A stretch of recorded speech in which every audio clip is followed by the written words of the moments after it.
Honourable members Asaduddin बहुत बहुत धन्यवाद। धन्यवाद सर, आपका शुक्रिया कि आपने बोलने का मौका दिया।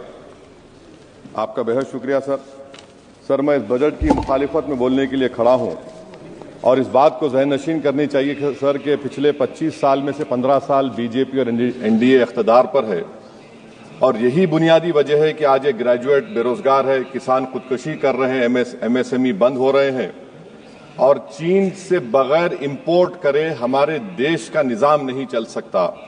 ये सब जिम्मेदारी इस हुकूमत पर आयद होती है सर, वजीर आजम कहते हैं कि मुल्क विकसित भारत की राह पे है। मैं कहना चाहता हूं कि ये उस वक्त तक मुमकिन नहीं है जब तक इस मुल्क की 80 करोड़ आवाम फ्री राशन के बगैर जिंदा नहीं रह सकती। विकसित भारत उस वक्त तक मुमकिन नहीं है सर जब हमारे देश की लड़कियां न्यूट्रिशन और तालीमी मौके उनको बच्चों की तरह नहीं मिल जाते। सर, विकसित भारत उस वक्त तक मुमकिन नहीं है जब हमारे मुल्क के बच्चों को जो पढ़ना नहीं आता, प्रॉपर सेंटेंस नहीं लिख सकते। सर, विकसित भारत उस वक्त तक मुमकिन नहीं है जब इस देश की बहुत बड़ी आबादी गरीब है, एब्जेक्ट पॉवर्टी में है। विकसित भारत इस वक्त तक मुमकिन नहीं है सर जब देश के 15% मुसलमानों को तालीम से, रोजगार से, सियासत, इंतजामिया और गवर्नेंस से मजहबी तासुब की बुनियाद पर खारिज कर दिया जाता है। सर, 2014 से रियल वेजेस में गिरावट आई है या स्टैग्नेशन हुआ है। हर साल 1.3% की कमी हुए, यानी हर साल वतन अजीज के शहरी गरीब होते हैं और बरसर इख्तिदार की जमात की दौलत में इजाफा होता है। 750 उन्होंने अपने नए पार्टी ऑफिस पूरे देश में खोले हैं और एक गरीब को पीएमएवाई में बगैर रिश्वत करप्शन के घर नहीं मिलता। सर, तनख्वाहों में कमी, गिरावट से सबसे ज्यादा नुकसान मुसलमान, दलित और आदिवासी को है क्योंकि इनमें सबसे ज्यादा गरीब हैं। सर, मोदी हुकूमत ने इन तीनों तबकों के खिलाफ ऐलान जंग कर दिया। क्या मन की बात से एक औसत घराने को खाना मिलता है? सर, वजीर आजम ने हालिया आवाम को, जनता को मशवरा दिया कि खाने के तेल में कमी करने से जिस्म का वजन कम होता है। सर, मगर इस हुकूमत के मोटापे का अंदाजा लगाइए कि 2014 और 22 से मोदी हुकूमत ने एडवर्टाइजमेंट के ऊपर 3,260 करोड़ रुपए खर्चा किए। तो मालूम हुआ कि देश के प्रधानमंत्री मोदी जी एक एग्जाम वॉरियर भी हैं और एक डाइट कोच भी हैं। सर, खाने के तेल का होलसेल प्राइस इंडेक्स 2014 में 104 था, 2022 में 182 हुआ, 2024 में 145 होता है। ये पॉलिसी हुकूमत किसके लिए बनाती है? गरीबों के लिए नहीं बनाती, हम जानते हैं। सर, 80% भारत की आबादी माइक्रो न्यूट्रिएंट डिफिशियंसी है, सफर करती है। हेल्थ के बजट को हम देखें sir, as a percentage of total budget spend and share of GDP इसमें कोई इजाफा नहीं हुआ है सर, बल्कि इसका शेयर 2018-19 से कम है। जब हेल्थ सेस लागू किया गया था, हजारों करोड़ हेल्थ सेस कॉर्पोरेट्स और इनकम टैक्स लोगों ने दिया, हमारे हेल्थ सेक्टर में कोई काम नहीं हो रहा है। सर, तालीम पे आ जाइए। इकोनॉमिक सर्वे जो रिसेंटली ले हुआ है इस हाउस में, जिसमें डेटा यह बताता है कि स्कूल रिटेंशन क्लास 1 to 10 63.8 और हायर सेकेंडरी में क्लास 1 to 12 45.6। मतलब यह है कि सर, एक 1/3 हमारे बच्चे 10वीं तालीम को मुकम्मल नहीं करेंगे और आधे से ज्यादा 12th की तालीम नामुकम्मल करेंगे। लगता है कि देश के प्रधानमंत्री इनको एग्जाम वॉरियर बनाने का जो नारा लगाते हैं, वो नहीं चाहते कि नौजवान तालीम याफ्ता बने, बल्कि सिर्फ चाहते हैं कि गरीब और मायूस नौजवान उनकी जलसों जनसभाओं में यहाँ शिरकत करें, उनके लिए जिंदाबाद के नारे लगाएं और खुद की जिंदगी और मुस्तकबिल को मुर्दा कर दें। सर, सच्चाई यह है कि हमारे नौजवानों का एक बहुत बड़ा तबका बेसिक मैथमेटिक्स पढ़ नहीं सकता और अपनी मादरी जबान में एक जुमला नहीं लिख सकता। सर, जो सौतेला तासुब रवैया अक़लियतों के साथ हुकूमत कर रही है, इसकी मिसाल यह है कि वजारत अक़लियती बहबूद का बजट पिछले साल से कम हो गया है। सर, मैं एग्जाम्पल दे रहा हूं आपको। जो pre matric, post matric, MANF, free coaching, interest subsidy education loan है, एलोकेशन फॉर एजुकेशन एम्पावरमेंट में जबरदस्त कमी आई है। सर, पिछले साल 1575 करोड़ था सर, इस साल 678 करोड़ कर दिया गया है। सर, सेंट्रल सेक्टर की जो स्कीम्स है जिसमें education, empowerment, skill development, PM विकास है, 2024 में 2120 करोड़ में से सिर्फ 770 खर्चा किए गए सर। 2025-26 में उसको 1237 करोड़ कर दिया गया। सर, ये सरकार अक़लियतों को और खास तौर से मुसलमानों को मुकम्मल नजरअंदाज कर दी गई है। प्री मैट्रिक स्कॉलरशिप सर, पिछले साल 326 करोड़ में से 90 करोड़ रुपए खर्चा किए गए। पोस्ट मैट्रिक में इस साल 65% कमी कर दी गई, सिर्फ 413 करोड़।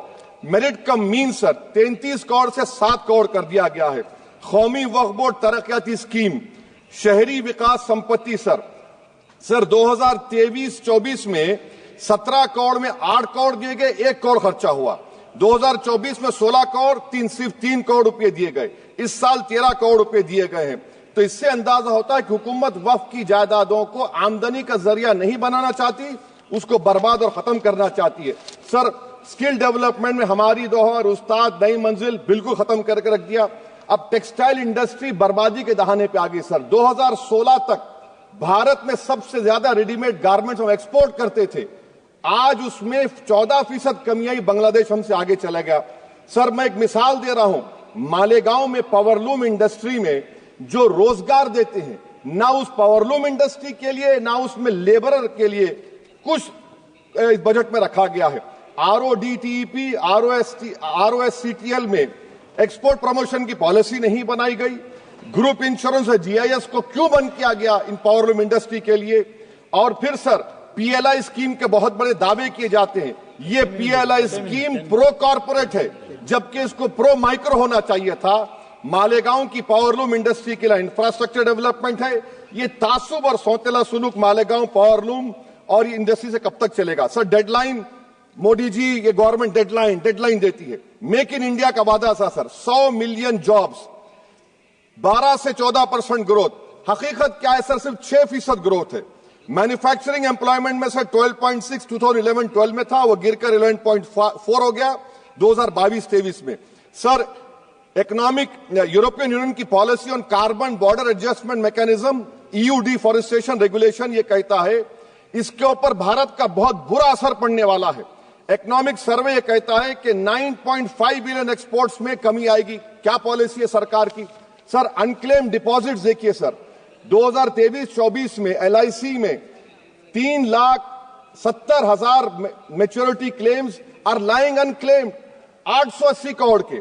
EPFO 2023-24 में 8,500 crore is lying unclaimed in 21 lakh inoperative accounts. Is this being done deliberately to shore up the government supply? Why is the middle class being made bali ka bakra, sir? In February 2023, sir, 35,000 crore is lying vacant or unclaimed in public sector banks. Why don't you use it? And sir, the travesty of justice is in PM Poshan, sir, a cook or helper gets only 1,000 rupees for 10 months. Why can't the government increase? Sir agriculture department का जो budget है 4,000 करोड़ कमी कर दी गई। मैं आदादो शुमार और एक स्टडी की बुनियाद पर कह रहा हूं कि किसानों की अगर आमदनी 100 रुपये है तो ये हुकूमत 12 रुपये लेती है। जुल्म नहीं तो क्या है? Sir India steel industry export किया 13 बिलियन और उसमें से 1.2 बिलियन हमने एक्सपोर्ट किया था स्टील एल्यूमिनियम US को। अगर ट्रंप 25% टैरिफ लगाएगा ये सिग्निफिकेंट बर्डन होगा इंडिया के स्टील एक्सपोर्टर्स पर और इसीलिए इंडिया मेटल इंडेक्स गिरा है 3%। सर क्या पॉलिसी है सरकार की?